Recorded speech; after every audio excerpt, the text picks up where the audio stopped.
Hello friends, आपल्या सर्वांची आवडती मालिका हळद रुसली कुंकू हसलं या मालिकेच्या आजच्या शनिवार 2 मेच्या एपिसोडमध्ये एकानंतर एक जबरदस्त ट्विस्ट आले आहेत. फ्रेंड्स, आजच्या एपिसोडमध्ये अनुसूयाचा जीव हा जाता जाता राहिलाय, वाचलाय. कृष्णाने तिला वाचवलंय.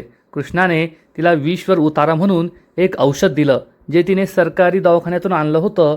आणि हे औषध पिऊन अनुसूयाचा जीव वाचलाय. आणि त्यानंतर कृष्णा खूप दुःखी झाली. आज अनुसूयाबरोबर जे काही घडलं ते फक्त माझ्यामुळे, माझ्या अडाणीपणामुळे. त्यामुळे मला आता अडाणी नाही राहायचंय, मला शिकायचंय. आयुष्यभर मी अडाणी राहून नाही जगू शकत, असं कृष्णा दुष्यंतला म्हणाली. आणि दुष्यंतसुद्धा तिला शिकवायला तयार झालाय. मग आता कृष्णा ही दुष्यंतकडून शिकणार की स्वतः शाळेत जाणार, हे पाहायला खूप मजा येईल. तर फ्रेंड्स, मग हे सगळं नेमकं घडलं तरी कसं हे जाणून घेण्यासाठी हा व्हिडिओ शेवटपर्यंत नक्की पहा. आजच्या एपिसोडच्या सुरुवातीलाच अनुसूया तिला खूप त्रास होत असतो. ती कृष्णाला विचारते, कृष्णे हे काय दिलंस ग मला, खूप त्रास होतोय मला. आणि कृष्णाला खूप भीती वाटते. कृष्णा विचारते, सासूबाई काय झालं तुम्हाला, तुम्ही मला जे सांगितलं तेच औषध मी तुम्हाला दिलं. पण पुढे काही बोलणार इतक्यात अनुसूया चक्क खाली कोसळते आणि बेशुद्ध होते. कृष्णाच्या पायाखालची जमीनच सरकते. तिथे टेबलवरच हे डेंजर पॉयझन नावाचं औषध ठेवलेलं असतं. बाळजाबा हे सगळं लपून पाहत असते. अनुसूया बेशुद्ध पडली, त्यामुळे कृष्णा खूप घाबरते आणि जोरजोरात सगळ्यांना आवाज देते, दुष्यंत सरकार, दुष्यंत सरकार बाहेर या. दुष्यंत बाहेर धावत पळत येतो आणि विचारतो, काय झालं, पुन्हा चक्कर आली का त्यांना. कृष्ण सांगते, नाही, मी त्यांना हे औषध दिलं, मी त्यांना ते औषध पाजलं आणि अचानक त्यांना त्रास व्हायला लागला. दुष्यंत हे औषध पाहतो आणि हे औषध पाहून त्याच्या पायाखालची जमीनच सरकते. तेवढ्यात समर तेथे धावत पळत येतो आणि आईला काय झालं हे पाहतो. तर दुष्यंत कृष्णाला विचारतो, कृष्णा तू हे औषध दिलं मोठ्या आईला. कृष्णा विचारते, काय झालं. हो, हेच औषध दिलं मी त्यांना. त्यांचं औषध आहे ना ते, त्याच मला म्हणाल्या लाल रंगाचं औषध आहे ते घेऊन ये. दुष्यंत खूप चिडतो आणि म्हणतो, कृष्णा असं कसं करू शकतेस तू, अगं हे औषध नाहीये, हे कीटकनाशक आहे, कीटकनाशक. तू कीटकनाशक पाजलंय त्यांना. कृष्णा आणि समरच्या पायाखालची जमीनच सरकते. कृष्णा खूप घाबरते. तिचा विश्वासच बसत नाही की आपण औषध म्हणून अनुसूयाबाईंना चक्क कीटकनाशक पाजलंय. समर खूप चिडतो आणि कृष्णाला जाब विचारतो, कृष्णा तू माझ्या आईला कीटकनाशक पाजलं, माझ्या आईला कीटकनाशक पाजलं तू. तेवढ्यात बाळजाबाई सुद्धा तेथे येते. कृष्णा खूप घाबरते. समर चिडलेला असतो आणि कृष्णाला जाब विचारतो, तुला काही कळतं का, माझ्या आईचा जीव घ्यायला निघाली का तू. दुष्यंत हा समरला शांत करतो. समर शांत हो, कृष्णाने काही जाणून बुजून केलेलं नाहीये आणि आता हे सगळं विचारत बसायला वेळ नाहीये, त्यांना लवकरात लवकर इलाज मिळाला पाहिजे. असं म्हणून दुष्यंत आढळरावांना हाक मारतो. आढळराव आणि सगळेजण तेथे येतात. आढळराव विचारतात, काय झालं. तर समर चिडून म्हणतो, या कृष्णेने माझ्या आईला कीटकनाशक पाजलंय. मैनावती, दलपत, बाळजाबाई या सगळ्यांना जबर धक्काच बसतो. बाळजाबाई तर नाटकच करत असते. आढळराव खूप घाबरतात. समर, अनुसूया सगळे खूप टेन्शनमध्ये असतात. कृष्णा देवीआईचा धावा करते आणि मग बाळजाबाईचा आरडाओरडा सुरू होतो. बाळजाबाई कृष्णाला विचारते, हे कृष्णे हे काय केलंस तू, तुझ्या सावत्र सासूला चक्क कीटकनाशक पाजलं, मारायचा प्रयत्न केला तिला. अगं मग गाव काय म्हणेल, गाव म्हणेल सरपंच बाईने सावत्र सासूला मारून टाकलं, आता काय ही जगत नाही. अगं हे काय केलं, कोणत्या जन्माची दुश्मनी काढली तू, तिला कीटकनाशक का पाजलं तू कृष्णे. कृष्णाकडे कोणत्याच प्रश्नाचं उत्तर नसतं. आढळराव मात्र खूप चिडतात आणि म्हणतात, बस झालं, तोंड बंद ठेवायचं. आता हा वाद घालण्याचा आणि आरडाओरडा करण्याचा वेळ नाहीये.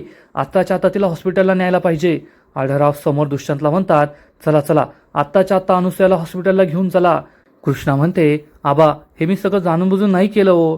तर दुष्यंत चिडून म्हणतो, गप्प बस कृष्णा, जाणून बुजून नाही केलं म्हणजे, अगं त्याच्यावर सरळ सरळ लिहिलंय डेंजर पॉयझन कीटकनाशक आहे ते, आणि तू ते कीटकनाशक तिला कसं काय दिलं.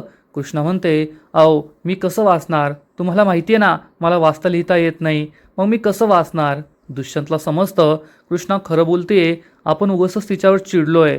पण अनुसूयाची अवस्था खूप बिकट झालेली असते. अनुसूया बेशुद्ध असते. आढळराव, समर, दुष्यंत तिला कसं बसं उठवतात.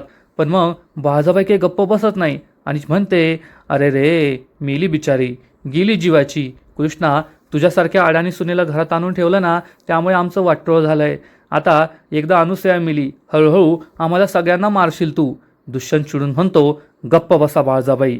समर, आढळराव, दुष्यंत, कृष्णा सगळेजण अनुसूयाला घेऊन गाडीजवळ येतात आणि तिला गाडीत बसवतात. तालुक्याच्या दवाखान्याला घेऊन जायचं असा त्यांचा विचार असतो. पण त्याच वेळेस एक गावकरी तेथे येतो आणि म्हणतो, नमस्कार थोरले सरकार. आढळराव पुढे जातात आणि म्हणतात, बोल ना महादेव, कसं काय येणं केलं? तर महादेव सांगतो, तुम्ही कुठे चाललात का? तर आढळराव सांगतात, नाही, ते थोडं माझ्या बायकोची तब्येत बरी नाही ना, तिला तालुक्याच्या हॉस्पिटलमध्ये नेतोय. तर महादेव सांगतो, अहो थोरले सरकार, आत्ता आम्ही तालुक्याला जायला निघालो होतो, पण तालुक्याला जायचा जो रस्ता आहे ना, त्याच्यावर एक मोठं झाड पडलंय, त्यामुळे दोन्ही बाजूने वाहनांच्या लांबच लांब रांगा आहे. आम्ही सुद्धा तालुक्याला चाललो होतो, पण इतकं जास्त ट्रॅफिक आहे ना, तर आम्ही परत आलो. आता काय कमीत कमी 3-4 तास तालुक्याला जाणं शक्य नाही आहे. हे ऐकून सगळ्यांना जबर धक्का बसतो. समर खूप घाबरतो. दुष्यंत डोक्याला हातच मारून घेतो. आढळराव म्हणतात, ठीक आहे, आम्ही पाहतो काहीतरी, जा तू. महादेव तेथून निघून जातो. आढळराव विचारतात, आता काय करायचं?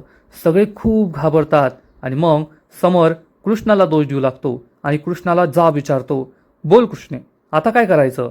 माझ्या आईचा जीव घेण्याचा प्रयत्न केलाय तू, तिला विष पाजलंय आणि आता हॉस्पिटलला नेणं सुद्धा शक्य नाहीये. काय होईल माझ्या आईचं? सांग तूच आता. कृष्णा म्हणते, अरे समर, माझं ऐकून तरी घे, मी असं काहीच केलेलं नाहीये रे. तुला असं खरंच वाटतं का मी जाणून बुजून सासूबाईंना औषध देईल? मी असं नाही केलंय. तुम्ही माझ्यावर विश्वास ठेवा. मी असं काही केलं नाहीये.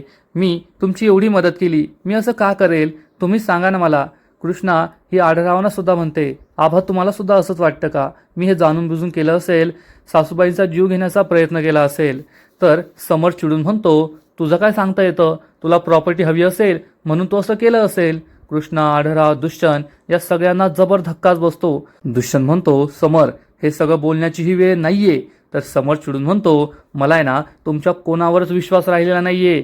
कारण दुष्यंत, तू तर बोलूच नको. आधी तुझ्या आईने माझ्या आईचा जीव घेण्याचा प्रयत्न केला आणि आता तुझ्या बायकोने माझ्या आईचा जीव घेण्याचा प्रयत्न केलाय. मी ना माझ्या आईचं पाहतो, मी सक्षम आहे. माझ्या आईला वाचवण्यासाठी मी माझं काही रील. तुम्ही ना मला मदत करायची गरज नाहीये. कृष्णा म्हणते, अरे समर, ऐकून घे. तर समर चिडून म्हणतो, कृष्णे, तू तर गप्पच बस. जर माझ्या आईला काही झालं ना, तर मी तुला जित्ती सोडणार नाही, एवढं लक्षात ठेव. कृष्णा खूप घाबरते. दुष्यंत चिडून म्हणतो, समर गप्प बस. काय बोलतोय? तुला तरी कळतंय का? तिने काही जाणून बुजून केलंय का? तुला माहितीये ना, तिला लिहिता वाचता येत नाही, चुकून झालंय तिच्याकडून. आणि ही भांडत बसायची वेळ नाहीये. आता मोठ्या आईला लवकरात लवकर डॉक्टरांकडे नेणं महत्वाचं आहे. चल तू माझ्याबरोबर, आपण डॉक्टरांना घेऊन येऊया. तर समर चिडून म्हणतो, नको बाबा, मला तुझी मदत नकोय. मला तुमच्या कोणाचीच मदत नकोय. तुम्ही सगळे ना माझ्या आईच्या जीवावर उठलाय. एकदा का माझ्या आईचा जीव घेतला ना, मग तुम्हाला शांती मिळेल. मला तुमच्या कोणाचीच मदत नकोय. आढळराव खूप चिडतात आणि म्हणतात, बस झालं समर, अति बोलतोय तू. मला मान्य आहे तुझ्या आईला त्रास होतोय, ती मरणाच्या दारावर आहे म्हणून तू चिडलाय, पण तोंडाला येईल ते बोलू नको. चल आत्ताच्या आत्ता अनुसूयाला घेऊन घरात चल. असं म्हणून समर, आढळराव हे सगळे अनुसूयाला घेऊन घरात जातात. कृष्णा ही दुष्यंतला सांगते, तुम्ही बंब्याला बरोबर घ्या आणि डॉक्टरांना घेऊन या. दुष्यंत तेथून निघून जातो. बाळजाबाई चांगलीच खुश होते. आणि मग मैनावती ही बाळजाबाईला म्हणते, वा बाळजाबाई वाह, काय प्लॅन बनवला हो तुम्ही. म्हणजे चक्क औषधाच्या बाटलीतून कीटकनाशक पाजलं त्या अनुसूयाबाईला. आता काय ती ढगात जाणार, कृष्णा जेलमध्ये जाणार. वा बाळजाबाई वाह. बाळजाबाई खूप चिडते आणि चक्क मैनावतीच्या सनसनीत मुस्काटात मारते आणि म्हणते, अगं बाई हळू बोल ना, इथं भिंतीला सुद्धा कान असतात, कुणी ऐकलं तर मलाच जेलात जावं लागेल. मैनावती चांगलीच घाबरते आणि म्हणते, नाही नाही नाही नाही नाही. मैनावती ही खूप चिडते. बाळजाबाई म्हणते, ती कृष्णा आणि ती अनुसूया माझ्या डोक्यावर बसून नाचत होत्या ना, आता त्या दोघींना माझ्या आयुष्यातून कसं कायमचं दूर करते ना, ते तू पाहतच राहा. आपला प्लॅन यशस्वी झालाय. आता अनुसूया मरणार आणि कृष्णा जेलात जाणार असा बाळजाबाईला पूर्ण विश्वास असतो. आणि इकडे अनुसूयाला बेडरूममध्ये आणलेलं असतं. आढळराव, समर, कृष्णा सगळे तेथे असतात. कृष्णा म्हणते, आबा तुम्ही त्यांच्यावर लक्ष ठेवा, त्यांना डोळे बंद करू देऊ नका. मी ना औषधाचं काहीतरी पाहते, त्यांच्यासाठी पाना करून आणते, तुम्ही मला फोन द्या. आढळराव तिला फोन देतात. तर कृष्णा भक्तीला कॉल करते. भक्तीकडे आढळरावांचा नंबर नसतो. भक्ती विचार करते, हा कोणाचा नंबर आहे. भक्ती फोन उचलते. तर कृष्णा म्हणते, भक्ते, कृष्णा बोलते मी. येथे ना खूप मोठा प्रॉब्लेम झाला आहे. अनुसूयाबाईंना विषबाधा झाली आहे. भक्तीला जबर धक्काच बसतो. कृष्णा झालेला सगळा प्रकार तिला सांगते आणि म्हणते, आपल्या घरी ना मागच्या दरवाजाला एक औषध ठेवलंय हिरव्या रंगाचं. मी ते सरकारी दवाखान्यातून आणलं होतं. ते विषावरचा उतारा करण्याचं औषध आहे. गावात कोणालाही विषबाधा झाली ना तर उतारा करण्यासाठी मी ते आणलं होतं. आहे ना ते? तर भक्ती सांगते, होय होय, हाय हाय हाय ते. सगळे हे ऐकत असतात. कृष्णा म्हणते, मग आत्ताच्या आत्ता ते औषध इथे घेऊन ये. भक्ती म्हणते, हो हो लगेच येते मी. आढळराव विचारतात, औषध आहे का कृष्णा? कृष्णा सांगते, होय आबा औषध आहे. भक्ती आत्ता घेऊन येईल, तुम्ही नका टेन्शन घेऊ. बरं वाटेल त्यांना. तोपर्यंत मी पाना करून आणते. असं म्हणून कृष्णा तेथून जाते. इकडे भक्ती ही धावत पळत घरात येते आणि पूजाला धडक देते. सावित्री आणि पूजाला समजतच नाही की हिला नेमकं काय झालंय, ही एवढी धावपळ का करते. भक्ती ही औषध घेऊन येते आणि जाऊ लागते. तर सावित्री तिला थांबवते आणि विचारते, ए सुसाट ट्रेन, काय झालं, काय एवढी पळतीयेस? भक्ती सांगते, मी रांगणे पाटलांच्या घरी जातीये. तेथे ना विषबाधा झालीये. सावित्रीला वाटतं की कृष्णालाच विषबाधा झालीये आणि ती फुदू हसू लागते. भक्ती म्हणते, अगं कृष्णाला नाही, त्या अनुसूयाबाईंना विषबाधा झालीये. त्यांचा जीव धोक्यात आहे आणि आता हॉस्पिटलला नेणं सुद्धा शक्य नाहीये, म्हणून मी हे औषध घेऊन चाललीये. हे ऐकून सावित्री आणि पूजाला जबर धक्काच बसतो. भक्ती म्हणते, चालले मी आता. असं म्हणून भक्ती निघून जाते. पूजा सावित्रीला सांगते, अगं आई, अनुसूया म्हणजे ती समरची आई ना? तर सावित्री म्हणते, होय तीच. मला तर वाटतं हे सगळं बाळजाबाईचंच कट कारस्थान असणार आहे. त्या दिवशी आपण ग्रामसभेत ऐकलं होतं ना, बाळजाबाईने याच्या आधी सुद्धा अनुसूयाबाईला मारण्याचा प्रयत्न केला होता. आता सुद्धा हे तिचंच काम असेल. आणि पूजाला सुद्धा मोठा धक्काच बसतो. सावित्री मात्र खुदू हसू लागते आणि म्हणते, मेली ना तर बरंच होईल. पूजा विचारते, असं का बोलतीयेस? तर सावित्री म्हणते, अगं तेवढाच तुझा सासूरवास वाचेल ना. हे ऐकून पूजा सुद्धा खुश होते आणि दोघी एकमेकींना टाळ्या देतात, चक्क नाचू लागतात. आणि इकडे दुष्यंत बंब्याबरोबर डॉक्टरांना शोधत असतो. आढळराव विचारतात, काय रे दुष्यंता, डॉक्टर सापडले की नाही? तर दुष्यंत सांगतो, नाही ना, गावातल्या दोन्ही डॉक्टरांकडे आलोय, पण दोन्ही सुद्धा कुठेतरी बाहेर गेले आहेत. काय करावं ते कळतच नाहीये. आढळराव खूप घाबरतात आणि म्हणतात, अरे देवा, आता काय करायचं? तेवढ्यात कृष्णा ही आढळरावांजवळ येते, फोन घेते आणि दुष्यंतला म्हणते, दुष्यंत सरकार, बंब्याला फोन द्या. दुष्यंत बंब्याला फोन देतो. कृष्णा त्याला सांगते, बंब्या, तुला आठवतंय का, बाजारच्या मागच्या बाजूला एक डागदर आहे. आपण त्यांना म्हणालो होतो की कधी इमर्जन्सी आली तर याल का? तर ते म्हणाले होते, हो कधी पण फोन करा, तू आत्ताच्या आत्ता त्यांना घेऊन ये. बंब्या म्हणतो, होय होय, मी तर त्यांना विसरलोच होतो. आणि बंब्या दुष्यंत याबद्दल सांगतो. इकडे अनुसूयाला खूप त्रास होत असतो. तिला श्वास घ्यायला त्रास होत असतो. ती तसं करत असते. हे पाहून समोर खूप घाबरतो आणि विचारतो, काय झालं तुला? डोळे उघड ना, डोळे बंद नको करू. तेवढ्यात कृष्णा अनुसूयाजवळ येते आणि भक्ती सुद्धा धावत पळत येते. भक्ती म्हणते, कृष्णा हे घे औषध. कृष्णा म्हणते, अनुसूयाबाई हे औषध आलंय, औषध घ्या. तर समोर म्हणतो, नाही कृष्णा, आत्ताच तू माझ्या आईला पाना दिला होता आणि माझी आई कसं करतीये, आता मी तुला हे औषध देऊ देणार नाहीये. कृष्णा ही समरला समजवण्याचा प्रयत्न करते. अरे समर, हे सरकारी दवाखान्यातून आणलेलं औषध आहे. विषावरचा उतारा म्हणून हेच औषध दिलं जातं. मला त्यांना हे औषध पाजू दे. तर बाळजाबाई म्हणते, कृष्णे, तू काय डॉक्टर आहे का? आधी तिला विष पाजलं आणि आता पुन्हा विषच पाजते का? म्हणजे ती वाचलीच नाही पाहिजे. कृष्णा चिडून म्हणते, बाळजाबाई गप्प बसा. आधी सुद्धा माझी चूक नव्हती. मी चुकीने ते औषध दिलं होतं आणि आता हे विषावरचा उतारा असलेलं औषध देतीये. मी ते हॉस्पिटलमधून आणलंय, त्यामुळे तुम्ही गप्प बसा. मला हे औषध देऊ द्या.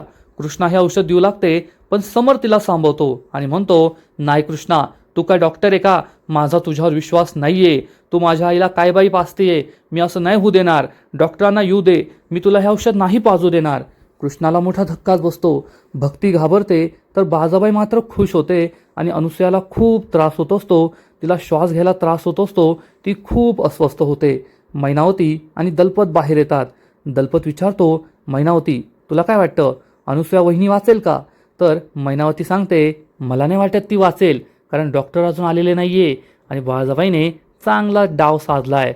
आता काय ती अनुसूया वाचत नाही. दलपत म्हणतो, आणि एकदा कधी वाचली नाही मग तो समर कृष्णाला सोडत नाही. मैनावती म्हणते, आणि ती बाळजाबाई सुद्धा कृष्णाला सोडणार नाहीये.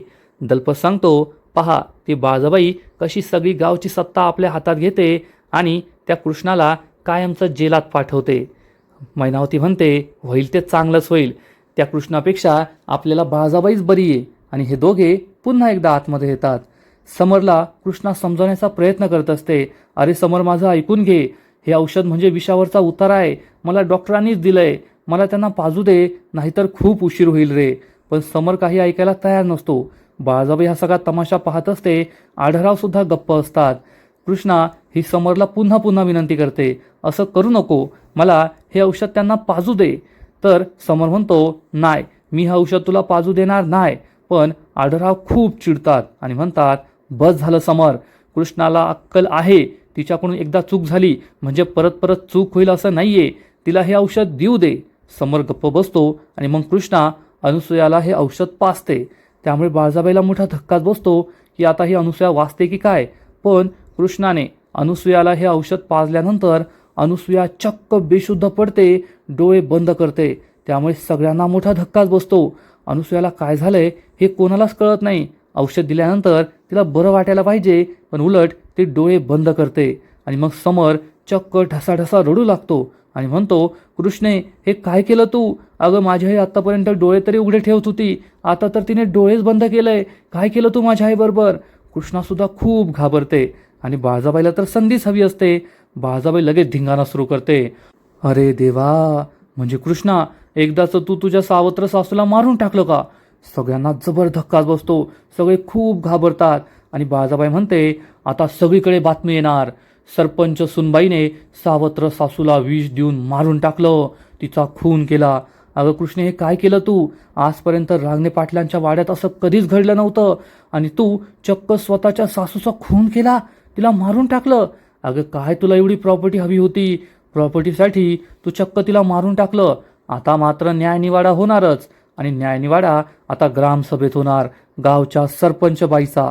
तू मला म्हणत होती ना, मी अनुसूयाला मारण्याचा प्रयत्न केला, मी तिचा खून केला, पण आता तूच तिचा खून केलाय. तू अनुसूयाला मारलंय कृष्णा, तिचा खून केलाय तू. आता ती काय वाचायची नाही. अनुसूया ही डोळे बंद करून झोपलेली असते. सगळे खूप घाबरतात आणि बाळजाबाई असं बोलत असल्यामुळे आढळराव, कृष्णा, समर या सगळ्यांना खूप टेन्शन येतं. आणि तेवढ्यात दुष्यंत आणि बंब्या डॉक्टरांना घेऊन तेथे पोहोचतात. इकडे बाळजाबाईची नाटकं सुरूच असतात. कृष्णा, आता काही खरं नाही, आता तू आयुष्यभर जेलमध्ये जाणार. तू शेवटी या घरामध्ये खून केलाच, चिता रचली या अनुसूयाची. आढळराव चिडून म्हणतात, बाळजा गप्प बस. पण बाळजाबाई त्यांच्यावरच ओरडते आणि म्हणते, नाही गप्प बसणार मी. या कृष्णाने घरात खून केलाय, खून. आता तिचा न्यायनिवाडा होणारच. कृष्णा खूप घाबरते. खरंच माझ्याकडून खूप मोठी चूक झाली आहे. मी अनुसूयाबाईंचा खून केलाय असं तिला वाटत असतं. आणि तेवढ्यात दुष्यंत डॉक्टरांना घेऊन तेथे येतो. डॉक्टर अनुसूयाजवळ बसतात, तिला चेक करू लागतात. तर समोर म्हणतो, ओ डॉक्टर, बघा ना, माझ्या आईला काय झालंय? माझी आई डोळेच उघडत नाहीये, असं का करतेय ती? सांगा ना. डॉक्टर म्हणतात, तुम्ही पॅनिक होऊ नका, शांत व्हा. मी त्यांना चेक करतो आणि मग सांगतो काय झालंय ते. सगळे खूप घाबरलेले असतात. डॉक्टर अनुसूयाला चेक करतात आणि चेक केल्यानंतर विचारतात, यांना आधी कोणी चेक केलंय का? माझ्या आधी एखाद्या डॉक्टरने इलाज केलाय का? तर कृष्णा सांगते, नाही डॉक्टर, तुमच्या आधी कुणीच नव्हतं इथे आलं. मग डॉक्टर विचारतात, तुमच्याकडे ते कीटकनाशक आहे का जे यांनी पिलंय? आढळराव जातात, हे कीटकनाशक घेऊन येतात. डॉक्टर हे कीटकनाशक बारकाईने पाहतात. त्यांना मोठा धक्काच बसतो. सगळे त्यांच्याकडे पाहत असतात की डॉक्टर एवढा विचार का करताय. डॉक्टर सांगतात, नॉट पॉसिबल, हे शक्य नाहीये. त्यांना हे कीटकनाशक घेऊ किती वेळ झालाय? तर आढळराव सांगतात, 2-3 तास झाले असतील. दुष्यंत म्हणतो, पण डॉक्टर काय झालंय? तुम्ही असं का बोलताय? तर डॉक्टर सांगतात, अहो हे कीटकनाशक आहे ना, खूप डेंजरस आहे.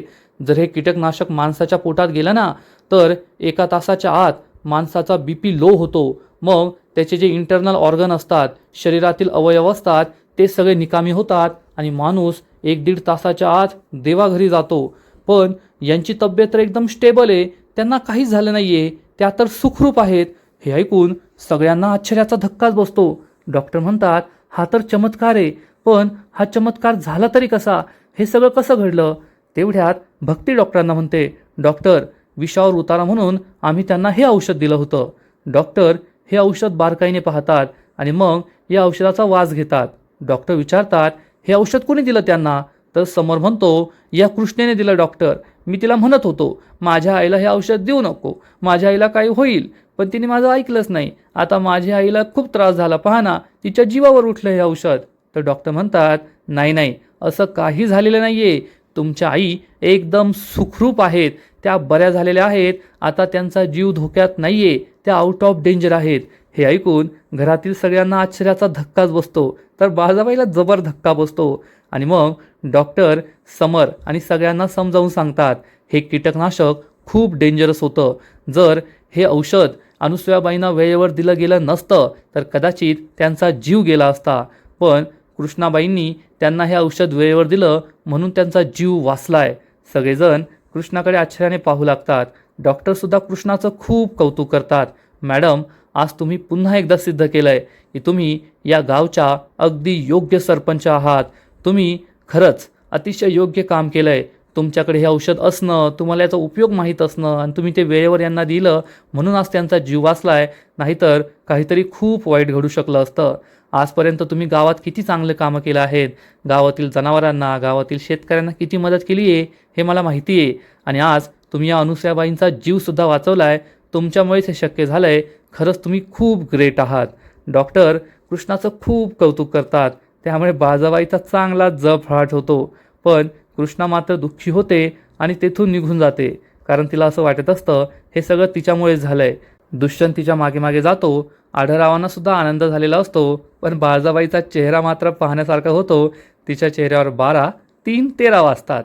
आणि आजचा एपिसोड येथेच संपतो. फ्रेंड्स, हळद रुसली कुंकू हसलं या मालिकेचा आजचा एपिसोड खरंच खूप भारी होता. अनुसूयाच्या जीवावर बेतलं होतं आणि अनुसूयाचा जीवच गेला असता.